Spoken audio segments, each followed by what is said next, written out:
Hello, everyone. Welcome back to Season 5 of the Drone to 1K podcast. I am your host, David Young. Thank you so much for tuning in to another season. This is episode 1, the very first episode of what is going to be 10 episodes this season, just like every other season we've had so far. I know a lot of you guys get excited about a new season because, hey, we got some episodes coming up. You can stop re-listening to a bunch of old episodes that you've been listening to in the car. We've been working hard to bring you good and fresh guests, so I'm really excited about this new season. We've got a lot more variety of guests. We've got people who are in agriculture. I interviewed a farmer that also uses drones and then actually runs drone services for other farmers. We interviewed people who are doing a lot of mapping work. One of them was an engineer doing like floodplain analysis. That was really interesting. And today we're going to have with us Dusty Jolley. He's out in Arkansas and he's done a little bit of everything, some mapping, some cinematography, just a really broad range of services that he has done in his short time as a drone pilot. Well, relatively short time. I think he's been doing it for about a year or two. You'll find out more details on the podcast. Oh yeah, he's also done a lot of FPV stuff. So really a great all-around player.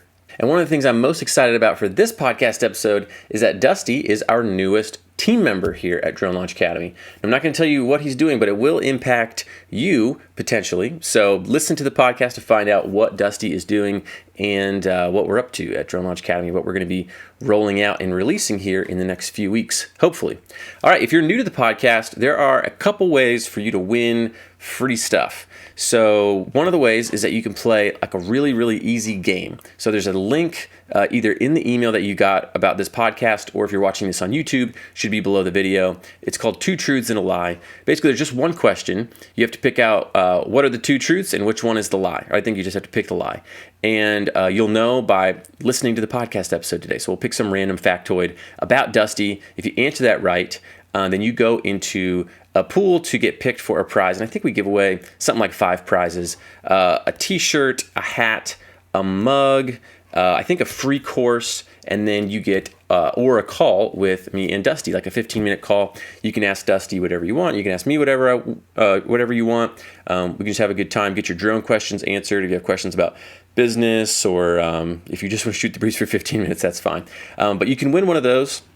All you got to do is do it within the first week. So you have to put your answers in before next podcast episode comes out, because in the next podcast episode email, we'll say who the winners are and we'll get you guys claiming your stuff. Another way, if you just want a free t-shirt, as a thank you for leaving a review on our podcast, we send out some free shirts. So if you just want to get a free t-shirt, you can leave us a review. We give away t-shirts as a thank you for people taking the time to leave reviews. So if you want to leave an honest review of the podcast, what you really think of it, leave a review, screenshot that review so we can see that you wrote it, and then email that to us. Email it to David@Drone Launch Academy, and then also copy George, Jorge @dronelaunchacademy.com. Include the screenshot. We'll get your shipping address and we will mail you a t-shirt for saying thanks. We don't want you to lie. Leave an honest review. If it's a good review, throw it on there. If it's a bad review, you can throw it on there if you want, or you can just email us and say, hey, here's my constructive feedback about the podcast. All right.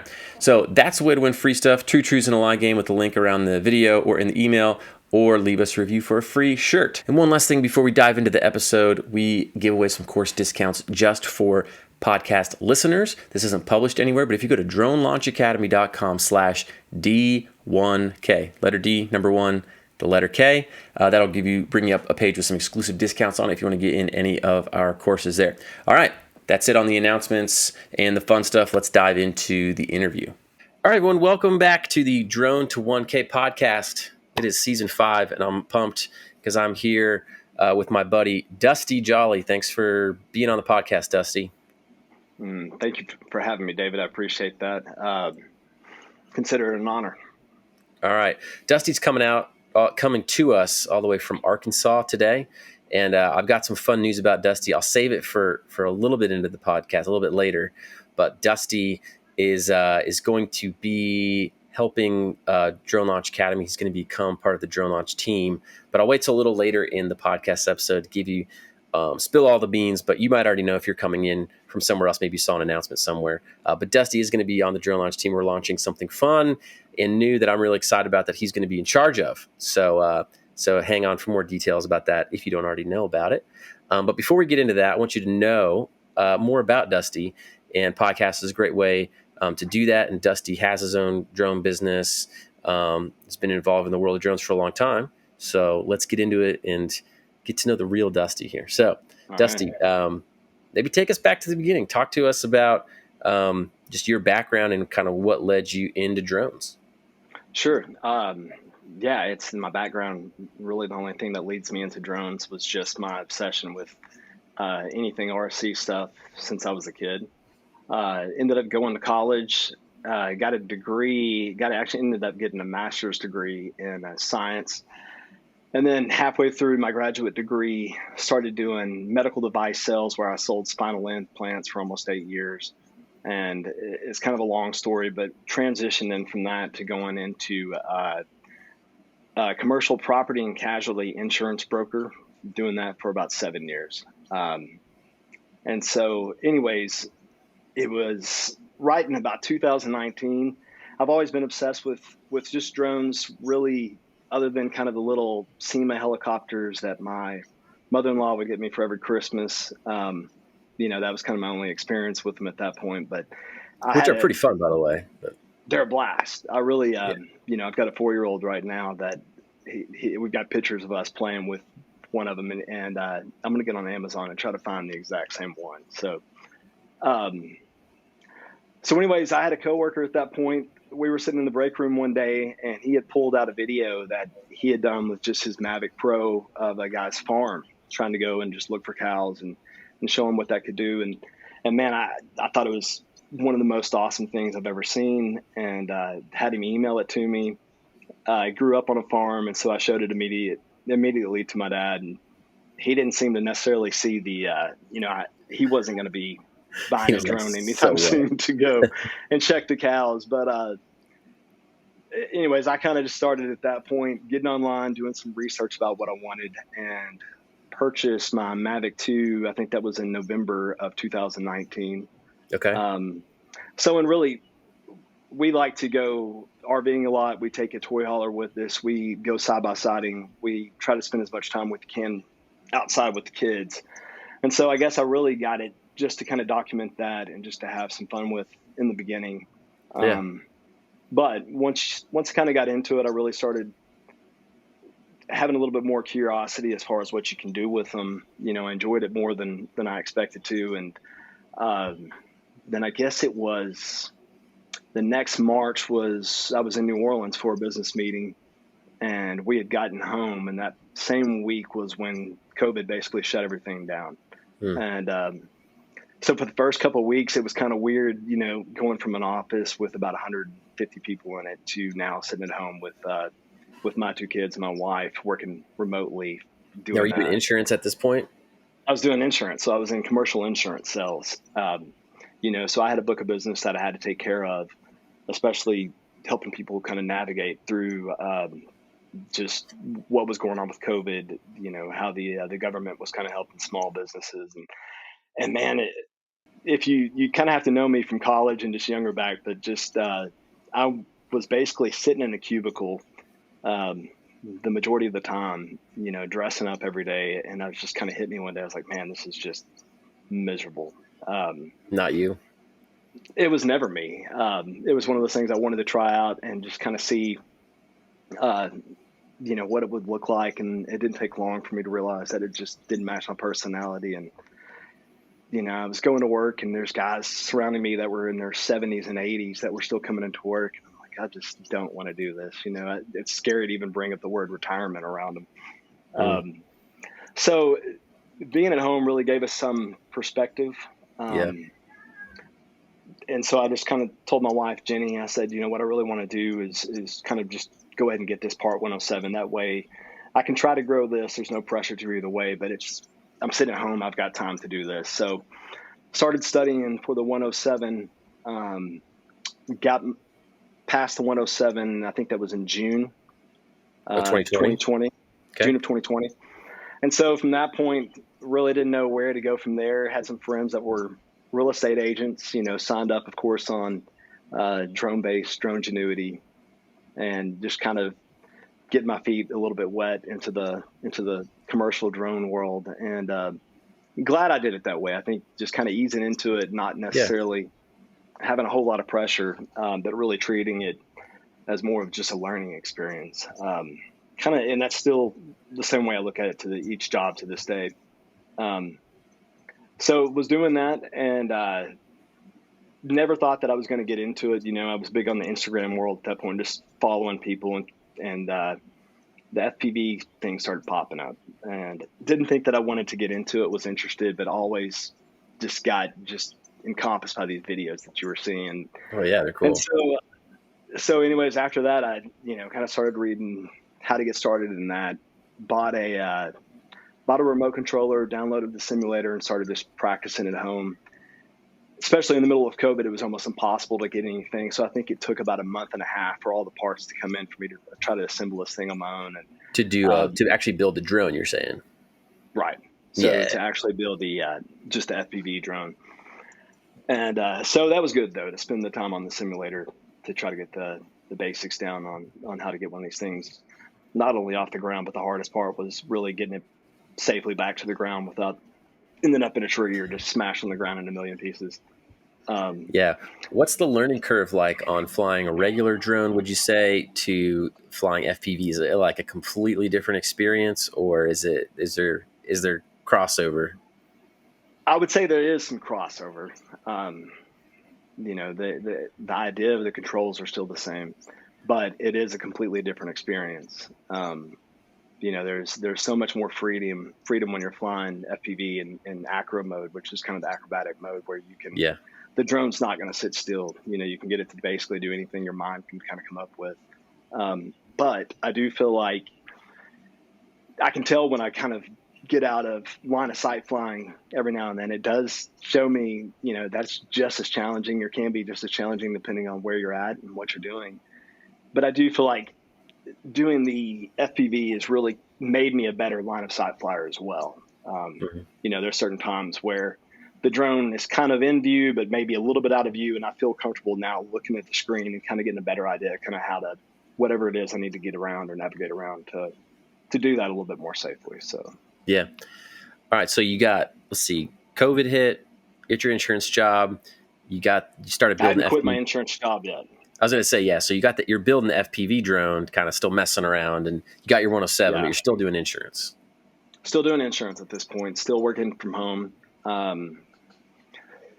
That was, I've always been kind of an outgoing sales guy. So as soon as I started getting into drones, it was one of those things, all my coworkers, anybody that was willing to listen to me, Jenny, of course, was getting just an earful about it. And then the FPV thing happened. And then it was a matter of who could I show these videos to? And so I was at an insurance meeting for a bunch of construction professionals, and next door there was a guy that had a distributor for, I'm not sure if you've ever seen these, but it's called a Sherp. It's an off-road vehicle that basically can go on any surface. It's just, A shirt? It's SHERP. And I'm looking so it I up. went up to the guy, met the guy, Oh, and okay. Yeah, I think I've seen these. I told him he had worked for I want to say it was Alltel here in Little Rock, and they had gotten bought out by Verizon, and he had gotten some sort of a severance package, and then ended up buying this distributorship with his severance. And I said, what It would must be have been a really pretty nice cool? severance. Yeah. Well, unfortunately, I don't think he's still in business, but Oh, I went up there after this catfish launch at this insurance meeting, and approached him, and I said, what'd be cool is if you had an FPV video of this. And, yeah. I've only been flying FPV for about a month at this point, but he totally agreed. And so we went out and did, I didn't really charge him anything. It was more of just practice, but I got to launch the Mavic out of, ride around the swamps out through the sunroof of this thing, and really get some cool, just kind of, I guess, the first experience of doing some FPV, chasing some stuff, and Nice. so that was cool. So anyways, after that, it was, I'd always kind of been more interested, just wanting to learn more on the mapping side. I knew that if I was going to get into that, really the Mavic 2 was going to be better for just more of just the videos, the photography, not so much the orthos or the mapping. So I was in the market for a Phantom 4 Pro V2 at the time. And my best friend that owns a local landscaping business had connected me with a guy, Russell Burrows, that lives less than probably 2 miles from me, that owns Arkansas Drone Solutions. And so I had Okay. no idea. He's also a DJI retailer. So ended up approaching him, talking to him, getting to know him, and getting, I think by that December, I got my Phantom from him. Nice. And we kind of started, I was like, hey, I'm really wanting to learn about this. If you've got any projects, I'd love to just kind of shadow you or whatever you can teach me about this. And that's after downloading all the free trials of Drone Deploy and kind of, it coming up with email addresses so you can download another trial at that point. And so I Dustin really got Jolley into 1, Dustin Jolley 2 at that. gmail.com. I'm sure there's somebody there that's catching on at some point in time because I couldn't change my address. But so that started kind of taking off. We started doing some things together, and he started kind of working with me and kind of showing me the ropes a little bit. Especially, he's one of these guys, he's big on the software side, and he wanted to learn a lot, as much as he could about Drone Deploy or Pix 4D or any of these other ones. And he really enjoys looking and comparing and seeing what's the differences of the two or all the different ones and what does one do better than the other. And so all that started to kind of take off. And also, I haven't mentioned that I also do kind of some welding on the side. I got big into that as kind of a hobby. Okay. So I was fortunate enough with just having the welding stuff, the connections with Russell, and also in December, I'd also connected with Alex Kavanaugh, which is, if you're familiar with him on Instagram, he is drone.pilot. And so Yeah, he's he's been, big drone guy on Instagram. yeah, so he's been one of the first ones that got into it.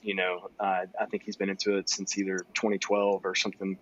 He was right on the front end. He's a great guy from Australia. And the first time that we ever met up, it's kind of a long story, weird story how we met up. But he was originally living in California, and I saw that he had moved through Instagram to Arkansas. So just reached out to him one day to send him a message. And, he didn't know anything about me, but saw that he was in town again, and turns out he was moving to Little Rock, be closer kind of to his fiance and her family. And we ended up meeting at church and flying FPV together. He Were really you was kind of like, new to hey, FPV. you're in town, I'm near you, you want to meet up and fly some drones? Yeah, I was like, hey, I'm right behind you. And so he was thinking I was stalking him for sure, No, but yeah, it was kind of weird because I saw he was posting on something on the stories that he was moving to Arkansas. And so, one day on my lunch break, I think on a Friday, I just met up with him there in Little Rock, and we just flew FPV Nice. for a couple hours and really hit it off at that point and started getting together every now and then. And we had a record snowfall back in 2020, I guess. It was just outrageous how much snow we got here for Arkansas, but we got together and got some awesome shots of that. And, so those relationships with Russell and Alex started to grow at that point. And so between them and what I had going on with the welding, and a lot of encouragement from my wife, Jenny, she knew 7 years ago when I first got into the insurance world that just wasn't for me. And so Knew it was going to last.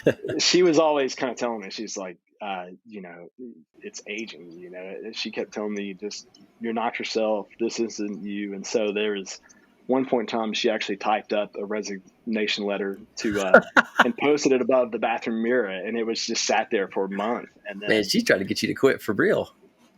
oh yeah. And then, so she came to me a little bit later on with an ultimatum that was kind of, hey, here's kind of your deadline. Let's figure it out before then. Nice. But that's it. And that was really just the last nudge that I needed, I guess, to kind of really start looking at taking myself seriously on some of this stuff and really being appreciative and just how fortunate that I was to have these relationships and these opportunities at this point. So kind of starting off on that, Russell and I I guess let me back up just 1 second. So in April, I did turn in my resignation after being there for 7 years and went straight from sitting in office selling commercial insurance to just either being out in the shop doing some welding, making something, or just flying drones. And A little it's different. still it's still to this day just is man, it doesn't even, to be honest with you, seem real. So was this April of 2020? This was April of this is April of no, this is April of 2021. I'll take that 2021. back. Okay. So Yeah. because I said that was like right at the beginning of COVID. So you still were like at the job through whatever Mhm. the first year of COVID. Gotcha. I was there for the first year. I actually had resigned in March, just kind of having a book of business, and then wanted to work on the transition. They paid me for another month just to stay on to help facilitate Gotcha. relationships, Gotcha. which was cool because I took some jobs. Russell and I, first real good job that we had put together was with it was a geologist out of Alabama. And the further up north in Arkansas you go, you kind of get into different mountains. And he had contacted Russell about wanting basically an ortho of this rock face coming in on one of the major highways coming into this town. Okay. It was probably close to about 3/4 of a mile of a stretch.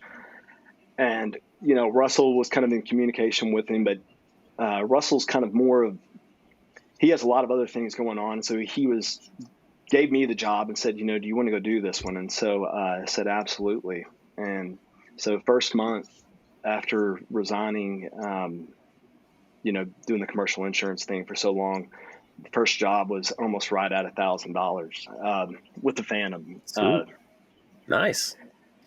It was, I probably walked about 10 miles that day and dodged about 50 semi trucks, but man, it was so cool just to sit out there, just flying my drone and not, thinking about 2 weeks ago, I was at an office doing, insurance stuff. So, Yeah, no, you're out there making $1,000 with your drone, making an ortho. So with that job, did you already know a decent amount about mapping and stuff like that and had practiced, or were you kind of figuring it out at that point? I still feel like I'm figuring it out. I've done several jobs, but I had done a lot of different practice missions.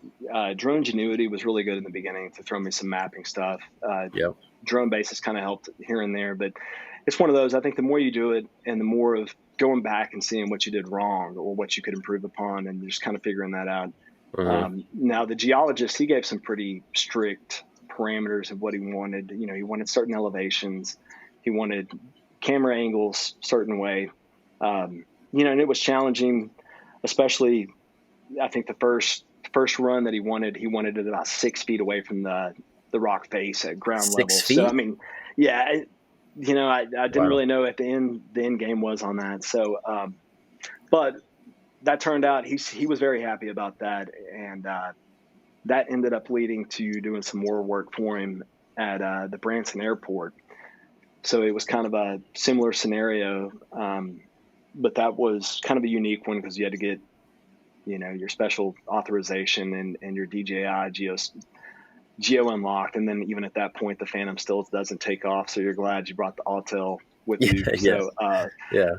so, I mean, that one job turned out to be a really good learning experience, but also, some other work coming up in the future. Yeah, that's awesome. So do you do, is most of your work now mapping stuff, or you do like tell us about, of the jobs that you get now, what types of industries they're in or what types of work they're mapping, or, FPV stuff or other types of cinematography stuff. What are you typically doing? Sure. So, man, I'm about as spread out, I think, right now as you could possibly get. So when I work with Russell, I contract with him a lot. What we're really focused on there is more of the mapping and the Mm-hmm. modeling. So we've worked with some various construction firms on doing some mapping, some projects for them. We've worked with a couple of engineering firms going and kind of mapping out projects beforehand, or at least just giving them just kind of a flyover so that they've got that. And then when I go work with Alex, my work is completely different. He's more of the artistic, creative side.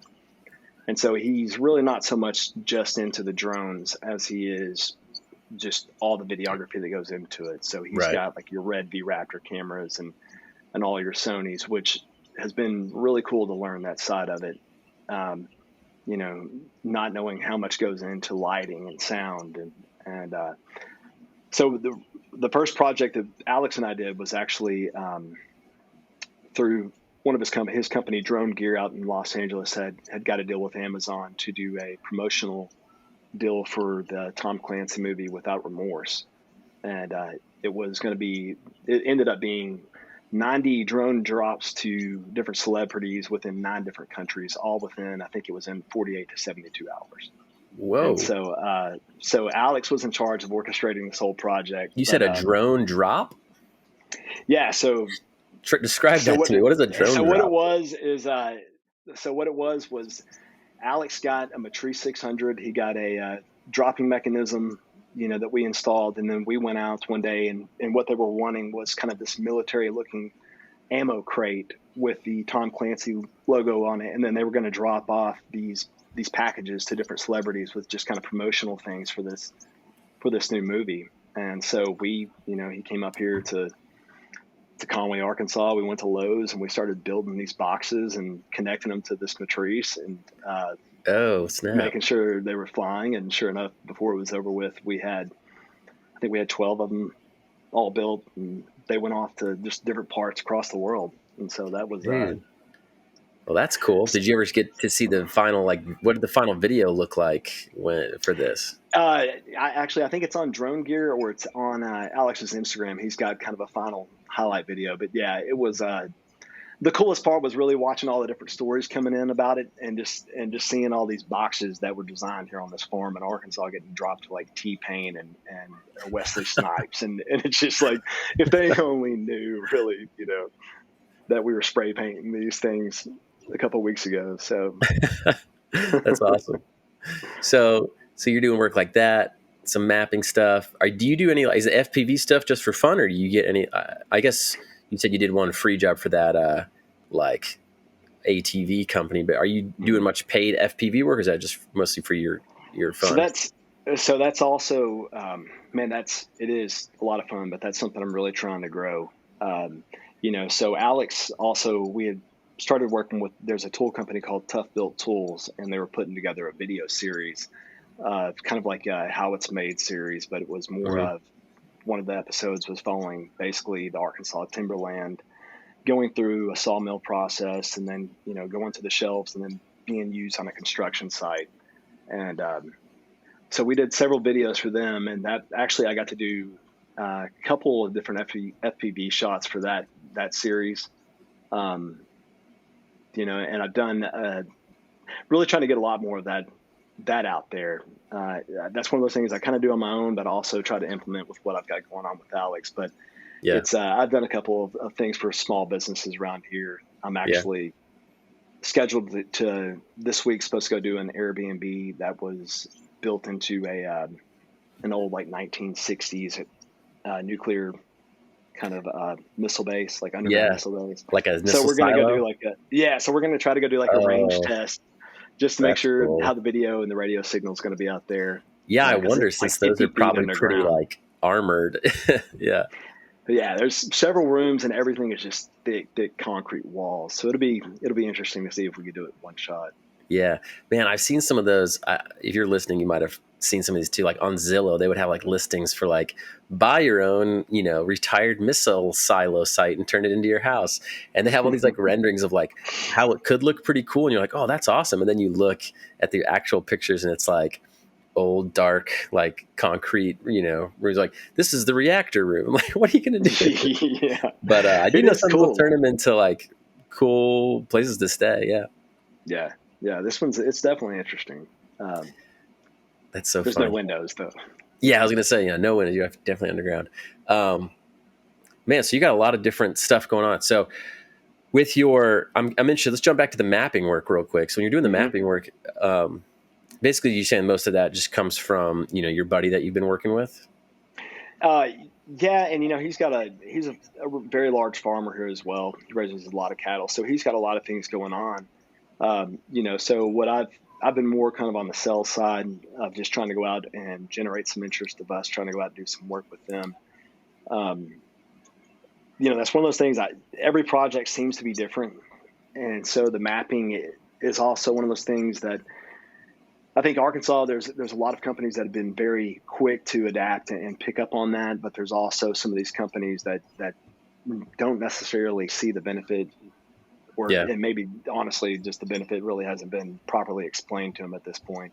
Yeah. Um, Well, because I was going to ask on the mapping stuff, how are you guys selling that? You know what I mean? Like, who are you approaching, or what kind of stuff are you saying to them to kind of land some of these jobs? sure. Um, one of the things that I learned just being in sales for so long is that the most effective way to do anything is really just help somebody solve a problem. Yep. Um, so it's a lot easier to also sell something that you really enjoy and you're passionate about. So it turns out drones is a lot more fun than insurance. So it's easy for I me was to saying you go can and sell insurance. You could probably sell drones. So, yeah. yeah, and I got used to the cold calls and knocking on doors. I'd much rather be the kind of guy to just knock on a door and go visit with somebody in person. But um, you don't have to be kind of a intrusive or anything about it. It's sometimes I would just either send out an email, hey, introduce myself, wondering if you're using drones at this point. If not, here's a couple of advantages about how it could save you time or just kind of increase workflow. Um, you know, and that has worked to some extent. A lot of times, sometimes just getting on the phone and it will get you a meeting as far as but it's not about, it's about coming across just kind of, hey, I'm here trying to help you guys out, one way or another. That's really my main goal at this point, and trying to pitch it that way. Right. And not trying to do just a real hard sell about it. I've learned just over my years that you're not going to make the majority probably of your attempts at, you're not going to make the most sales doing that. It's, Yeah. so, So anyways. when you're doing your cold walk in, as I guess you call it, what's your approach? Let's say you're going to go to like a construction company. Walk us through just like a cold walk in. You walk in, you see the receptionist. You're just like, "Hey, what's up? I'm Dusty. I'm here to sell you drone stuff." Like, what do you say? Yeah. Well, I've also learned too to do a little bit of research on the front end. All right. Backing up, I've made some several bad sales calls of walking in and not knowing kind of what I was walking into. I got plenty of stories we can get in at some point on that, but so at least I'll try to figure out, just do a little research, whether they've got a website, find out who my contacts are, who would be the owner, who's the project managers, depending on the size of the company. And Yep. then seeing on the website if they have any drone photos or anything that hints around that they're already kind of using that service.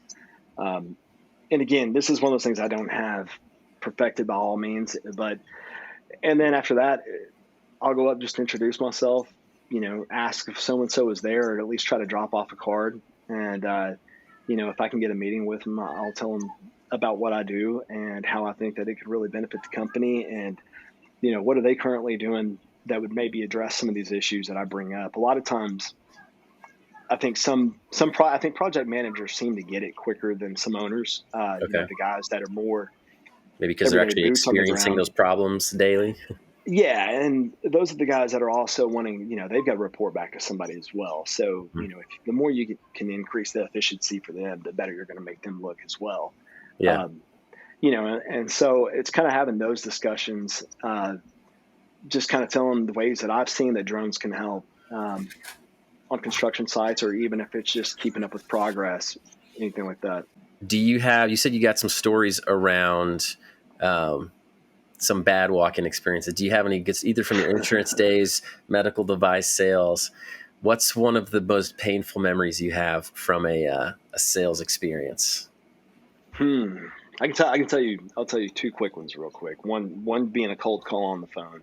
The other being just a bad experience in medical device sales. And so the one on the phone, I had been working doing insurance for probably 3 or 4 years at this point, and we had some new guys coming in, and I always hated sitting at my desk making calls because I was surrounded by customer service people or just people that weren't in sales, but they could always hear me, how the call went, whether it went good or bad, either way. It's just knowing that I couldn't be myself. And so I'd always go Yeah. lock myself into one of these conference rooms. And one of the new recruits had asked me to, hey, let me come and sit in with you. And I was like, that's fine. So, I had my notes there and knew who I was going to call.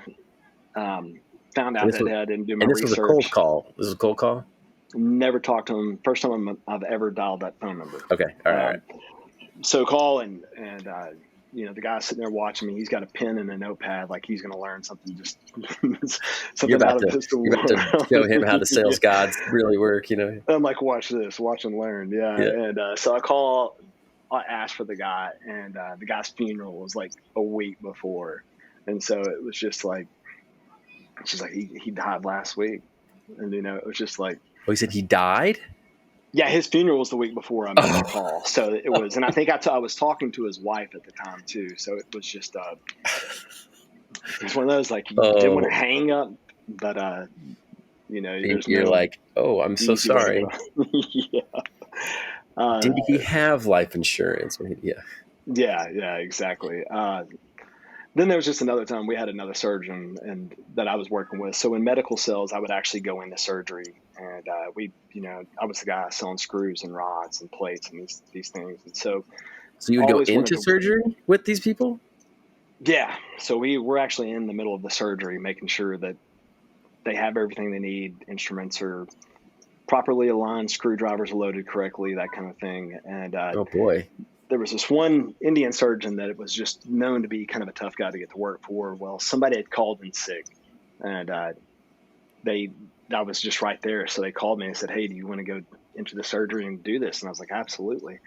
And so I get in there, and then first time I've ever really worked with a guy, first time I've really had a chance to just be one-on-one with a guy. I could never have been able to get an audience. And anyways, he was complaining about my screwdrivers being too long. And so I was like, well, hey, let me go get you a stool.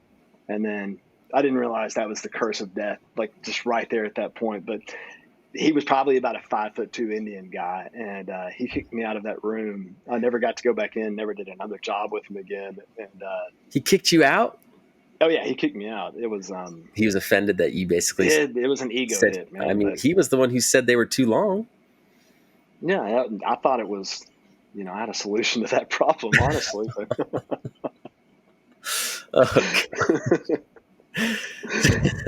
How to offend short surgeons is that a course you're going to put yeah, out? Yeah. that's my backup plan if the drone thing doesn't take off. Oh man, well, bummer, dude. Yeah, I know. My brother-in-law is a surgeon. Although he is very nice and is a kind person, he has told me many, many stories about other surgeons that he has worked with. They're not necessarily, and if you're a surgeon listening, I'm sure maybe you're the outlier to this group. But I've heard they're not necessarily the most patient/forgiving group. Maybe. They're So brain surgeons too. I mean, they're neurosurgeons, so no, he it's wasn't. you know. Yeah. Anyways, well, man, those are, so I guess if you go through experiences like that, by the time you get to talking to somebody about drones and all that, maybe it's a little bit, you got thicker skin at that point, huh? Oh yeah, I mean you get rejected a lot more, I think, than you actually get people that jump on board. So Yeah. So at this point, we're recording this end of May, 2022. So as of today, you've been working for yourself a little over a year, I guess, right? So mhm. between welding and drones, uh, you've been able to kind of make it work for yourself with what you need income wise. Yeah. Man, again, I've been fortunate. It was right at the beginning of COVID. I'm sure you know how the housing market is and everything else. We were fortunate enough to we weren't even planning on selling our house, but we got just this crazy cash offer for our house. And so we moved about 15 minutes north where I grew up. Um, just kind of really just be candid with you. We're living in my parents' pool house, which is where I lived in college with my wife and Nice. my two kids and another kid on the way right now. And Mm. so, yeah, we're on about 115 acres. Our goal is to build a house out here one day, but right now we're kind of making it work in this little 1,000 square foot shotgun house. And we're fortunate enough just to not have a ton of bills, but be able to do what we love and make ends meet at the same time. Yeah, that's awesome. I'm glad it's working for you, and this might be a good time to fill people in. So, Dusty is actually going to be our community manager at Drone Launch Academy for at least as of this point, it's new. If you're listening to this in the future, maybe it's not that new, but we're starting something called Drone Launch Connect, which is going to be our community for drone pilots. And Dusty's kind of head that up for us and be our community manager. And I specifically wanted somebody who had an active drone business that they were in the middle of, but also had some time to work on this, because I wanted whoever was going to run it to also basically be like a community member, right? So you can relate to everybody in there and things they're going through and stuff they're trying to work on. So I'm excited that you're here to get on with that with us and get it fired up. So just to fill everybody in when I was trying to be all cryptic at the beginning of the episode, but that's it. So, and I'm sure I'm not going to talk about that on this episode necessarily, but that we'll send out a bunch of information about that community. If you're listening to this in the first week it comes out, we should have the community launched in the next week or two. And if you're listening to this in the future, you can go check out, just Google Drone Launch Connect. Hopefully something comes up for us at that point, depending on how quickly SEO stuff kicks in. But yeah, that's going to be the community, unless we decide to change the name to something else. But as of now, that's the name. So I'm pumped to have you on for that. So we can keep chatting. I want to get a little bit more advice from you, from people, since you have good experience kind of in mapping, doing some drone like cinematography stuff and FPV work. If you were going to only be able to do one of those going forward, work wise, like which would you pick from a money perspective, and then which would you pick just from an enjoyment perspective? I think that's pretty easy. I think the money perspective, I think it's there mapping. There's no doubt about it. I think that's one of the things that I really want to focus on too, is how to get more of just streamlining that, more comfortable in it, but also I think kind of once you get really a lot of experience and kind of a name built for yourself, it would just be a little bit more consistent revenue, but also, it wouldn't take necessarily as much work on the back end once you got going. Yep. I love doing mapping jobs, man. I love getting out and sitting there and just watching the drone up in the air. It's just one of those things that's it's just kind of amazing to me it's amazing that I get paid to do it sometimes. I mean, Yeah. but just to sit there and just kind of, it's just such a cool experience. Yeah. So I have a good time doing it. And I think that, if it was for the money, that would probably be where my main focus would be right now. All right. For what I enjoy, there's no doubt I enjoy the FPV stuff, man. It's Dude, I feel like I nailed things, this. I'd said this in my head. I'm like, he's going to go mapping and he's going to say FPV. Yeah. I just like, it's one of those things you can constantly push yourself on. You see guys do these things on Instagram or on YouTube, and it's now kind of a challenge to figure out how they did that, whether it be go spend hours on a simulator or go out and smash a drone to the ground a couple of times, figure it out. So I was going to say, how many times have you crashed an FPV drone trying to learn this stuff? Man, it's probably got to be pushing triple digits, I would imagine. Oh, really? But you're not like breaking the drone every time, right? You're just like, not every time. No, it's but every drone that I've got, I've rebuilt at least once or twice. I mean, oh, really? But again, they're pretty easy to rebuild once you get into it. Yeah. I lost one this past week. First one I've ever lost and not been able to find. And the most frustrating part is it's right here behind the house. And drove around on side by side looking for 2 days straight, kind of whenever I had a chance, and then found it yesterday right after I ran over it. But it was about 20 feet away from the house too. Oh, really? But fortunately, it just busted the battery, and it's fine. I mean, it's okay. Yeah, but real quick, FPV stuff's not my forte, but I think it's really cool. And for those people that are like interested in that, if you're gonna get started doing some FPV stuff, right? Like I want a simple FPV drone to build. I mean, I know you can just go buy the DJI FPV drone, whatever they have. Yeah.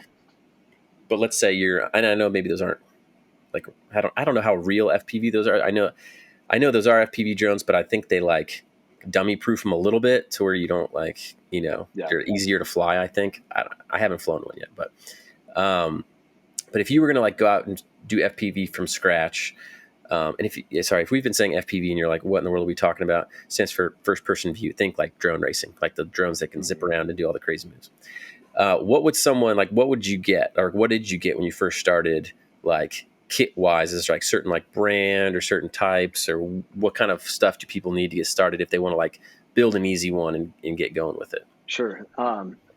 Yeah, and there's tons of resources out there for this. If I was just going to get into it, and what I'd recommend to anybody to do on this, you've kind of got a couple of different options. It would be one, just buy a transmitter, buy a remote, spend some money on one if you think you might want to get into it. That can be your first investment. Then spend $10, $15 on a simulator, and kind of get the feel for it of what it's like on your computer first, and then. How much is a controller or like the transmitter? You can get one that's decent from $100 to $200. Okay. So you could just have $200 invested into it, then decide that's not for me, and probably get your money back out of it. Another option would be, I think it's called Emax. They have a Tiny Hawk or a Baby Hawk or something, and it actually comes with kind of a cheaper receiver, a smaller drone, and goggles, everything that you need to kind of get started right there. So, if you wanted to get in and actually just jump right head first into it, I think that's probably $200 or $300. You could do that. Oh wow. So what I did though, I wanted to be the guy that I knew I was going to crash him. I knew that I wanted to get it figured out. So I bought what's called a Shin Drone Squirt, and it's a Cinewhoop. So it's a little 3-inch ducted drone, and learning all the different components and how to solder them to make them work, then plugging them into the computer and making the propeller spin the right direction. All that's kind of challenging, but it's. So you have to like solder it to, like, you have to kind of like put it together yourself and solder wires and all that. Yeah. So, and I think with the DJI FPV, I think it's a cool drone. I haven't flown one. I think out of the box they do come somewhat kind of protected, so you're not going to do something crazy. But I do know that you can, I think, disable all that to get it to do some of the FPV stuff. But good. That being said, though, if you crash that drone, I'm sure, I don't know what they're at. They're at least $1,000 right now. Versus my FPV drone, like the one I ran over yesterday, it's probably with all the components minus the GoPro, it's probably about a $350 camera. But you can typically repair one after a crash for less than $50. Gotcha. Depending on what that was. The benefit to having them being so kind of modular, I guess, but being able to like solder and put them together is you end up crashing it a lot, so it's easier to kind of piecemeal the repair yourself instead of having it like and you have motors system. Go out, and you have things fell on you for no reason. You never figure it out either, so you just buy a new one and solder it on. Gotcha. So it's kind of nice to have them kind of a la carte to where you can replace little pieces of it. That's cool. Yeah. Dude, I love watching the FPV videos too. I mean, there's the cool like aerobatic stuff, but even some of like the people will like explore with FPV drones. Like, let's say you can't get into like a certain place. I saw some guy do like an abandoned theme park somewhere. I don't remember where it was, but he's just like, obviously he couldn't like walk in there because there's fences and stuff. But he's like, let's go check it out. So he threw on his goggles and the FPV drone, and he's like looking around different places. Like, oh, let's go downstairs here. He like brought it back, attached a flashlight to it, went back out, and like went in this like creepy underground thing to look around. I guess the negative would be if you crashed it, the whole thing's gone. But it's an awesome experience. Yeah. I want to get into it at some point. I keep telling myself, oh, I'll get one and, mess around with it, and then end up getting sucked into 1,000 other things, how it goes. And it's time consuming like anything else. I mean, it's well, it's rare that I have all my drones flying. There's typically one that needs to be repaired. So yeah. Well, whenever I get you to Florida, I'll get you to bring some FPV drones down. Absolutely.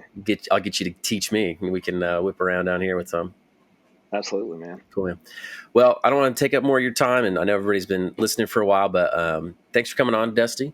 Thank you for having me. And everybody. Dusty Jolley, like I said, our new community manager. You've gotten to hear a little bit of his background and story. I just love that you just have such a good, well-rounded, kind of like you've been in sales in 2 different industries. Now you're in drones, and you've done stuff in mapping. You've done stuff on the cinematography side. You've done stuff in FPV. You're kind of like the all-around drone player, so I'm pumped to have you on our team, and glad you were able to come on the podcast to be our first guest, and just excited to see where we can go with the community. We've been wanting to build something like this for a while. We kept getting people to ask, hey, you guys have like a drone launch community? I'm like, not really. We have like an email list. We don't do like events. So I'm really excited about this community and everybody coming together and building relationships, and hopefully, doing stuff together online, maybe in person. We'll have to see. But yeah, I'm excited for it. Excited that you're in charge of it, and I'm pumped to be a part of it. Yeah, man, I'm excited about it as well. I think it's gonna be just a great place for pilots to meet and connect. Yeah, that's the goal. If people want to know more about you, or I guess they could look on our website, but if they want to know more about you, like your businesses or stuff you got going on or whatever, what's the best way for people to either find out more? I know they can email you at dusty@dronelaunchacademy.com, DUSTY. But do you have any other stuff like drone business wise where they could go look at stuff or find more about you? Or you No, kind of that's another thing. I've scattered? been fortunate is I haven't had to really. Everything's been pretty good word of mouth right now. So you can find me on Instagram. I think it's _D_Jolley. That's JOLLEY. A lot of that's just kind of a few FPV videos, and then some pictures of my kids. Then you can Okay. also find me on Facebook, but I don't post a whole lot there. So, and then soon you can find me on Drone Launch Connect. That's right. Yeah, I'll just send everybody a Drone Launch Connect. Like, just go to the community and find it. Yeah. Cool. Awesome, man.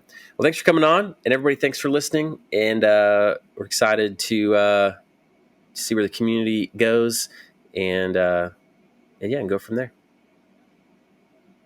Awesome. Thank you. See you, Dusty. All right, I hope you enjoyed that interview with Dusty Jolley, our newest team member. And if you heard briefly in that episode, we talked about our newest thing that we're going to be doing at Drone Launch Academy, which is a community called Drone Launch Connect.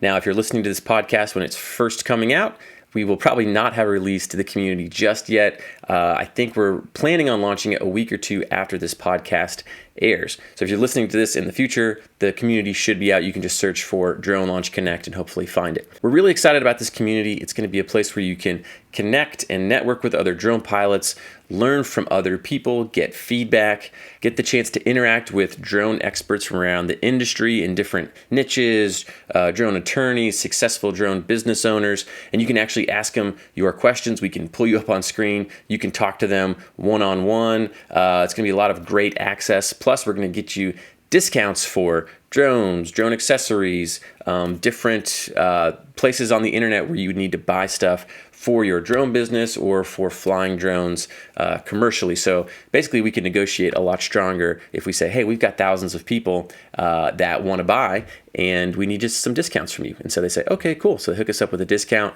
for our community. So we're aggressively working more and more to get more and more vendors in there to give you guys discounts on stuff. So it's going to be a great place to learn, to network, to grow, to save some money, hopefully.